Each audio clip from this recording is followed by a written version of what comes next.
You're listening to Civic Media.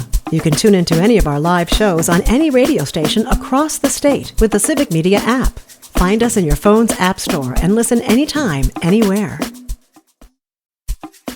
This is your WGBW Daily News Roundup for the Talk of Green Bay, 97.9 FM and 1590 AM.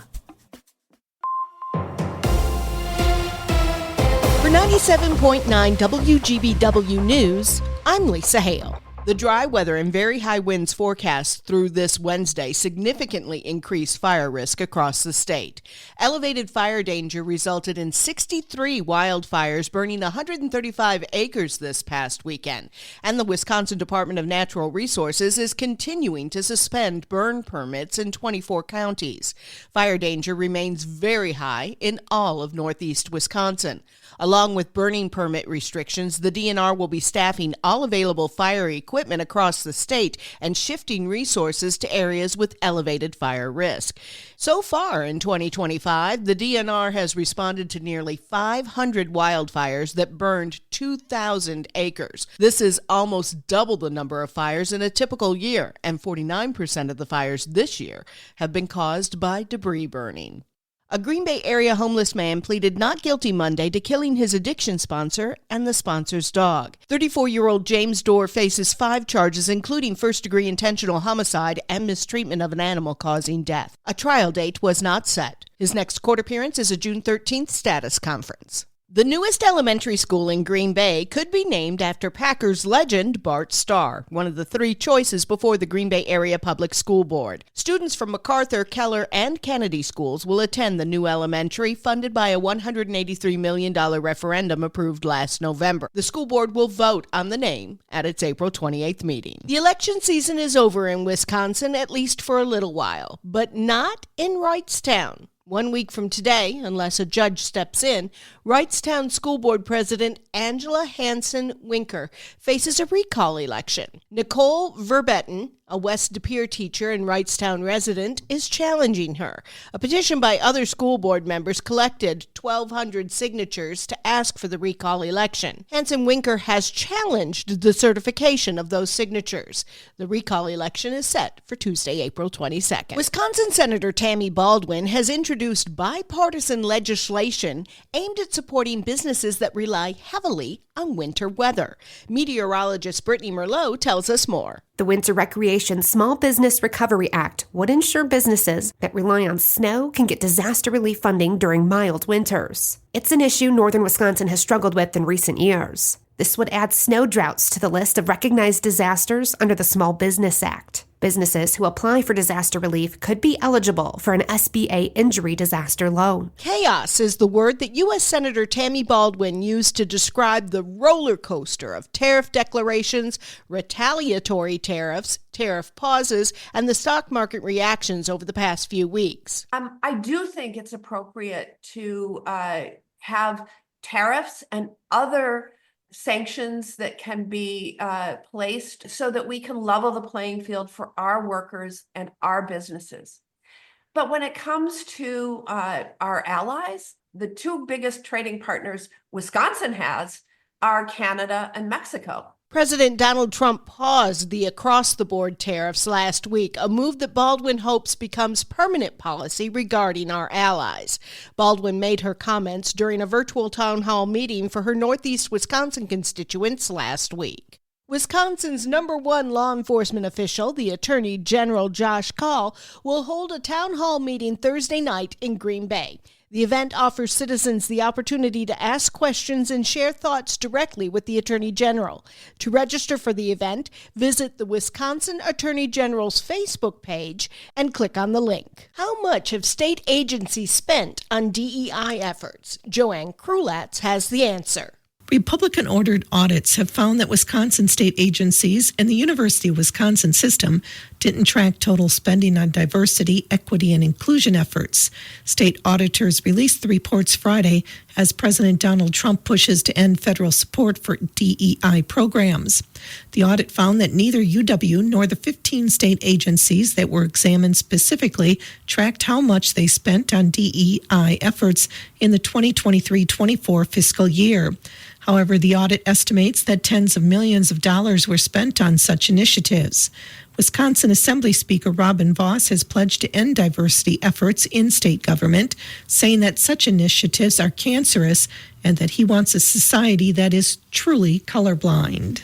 Another candidate has announced their campaign for the top spot in the state's Democratic Party. Civic Media's Jimmy Kuska has more. The field for Democratic Party of Wisconsin chair grew by one as candidates emerged to replace Ben Wickler, who announced last week that he is not seeking re-election. William Garcia, who is the current Democratic Party chair for La Crosse County and the 3rd Congressional District in Wisconsin, announced his bid for the top spot on Monday. Garcia joins a field that includes former Democratic Party of Wisconsin Executive Director Devin Remiker. New party chair will be elected at the WisDems convention in June. Spring is definitely here, and the Marshfield Clinic officials are once again asking Wisconsin residents to send in any ticks they find for the yearly tick inventory via citizen science study. The organization received over 6,000 ticks from Wisconsinites during last year's study, helping officials track native ticks and non-native ticks that have been spreading from warmer climates in recent years. Experts say the introduction of a new tick species to the state can also mean the introduction of new diseases. Residents can contact the Marshfield Clinic to request a prepaid collection kit. I'm Lisa Hale, 97.9 WGBW News. For news anytime, log on to WGBW.FM.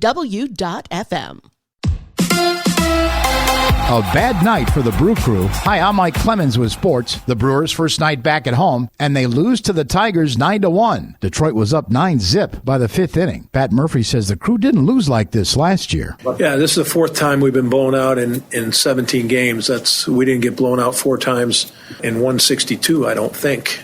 But this is the 4th time in 17 games, so that is concerning. NBA, the Bucks getting ready for the playoffs. They face the Pacers Saturday at noon. Head coach Doc Rivers on how the team looks heading into that best-of-7 series. I like some of the things we're doing. I actually think we need the week of practice. I really do. I think we can really hone in on some stuff that we want to do, especially with Giannis handling the ball more. There's some things we feel like we need to get better, and I think we can do that. The Phoenix Suns have fired head coach Mike Budenholzer after just one season. They finished with a disappointing record of 36-46. Budenholzer led the Bucks to an NBA championship in 2021. With sports, I'm Mike Clemens.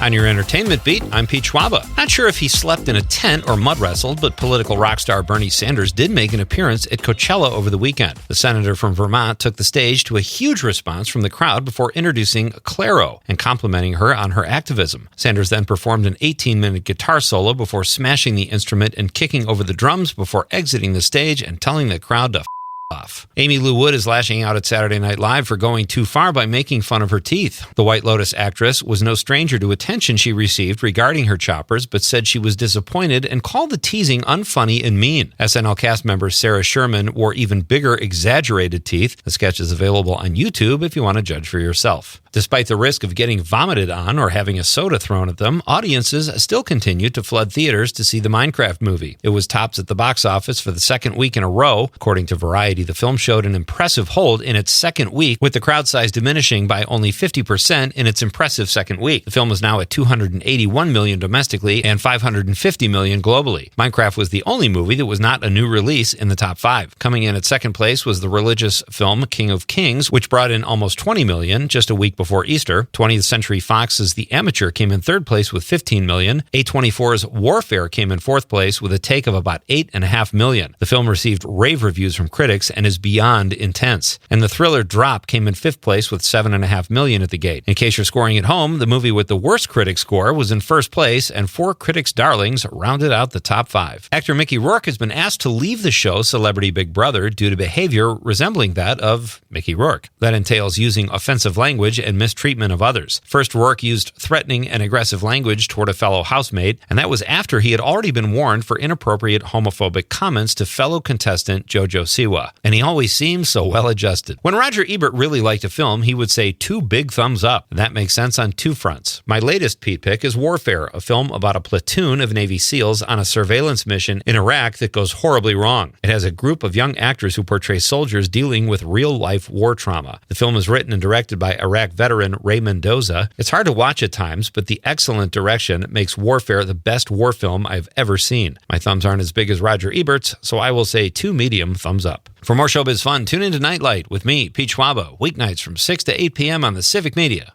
Radio Network.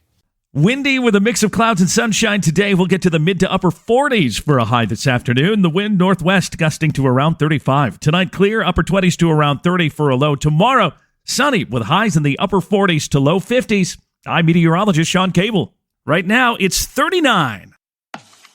That's your WGBW Daily News Roundup from Civic Media. Subscribe to this podcast on Spotify, Apple, or wherever you find your podcasts. Find more news at WGBW.FM.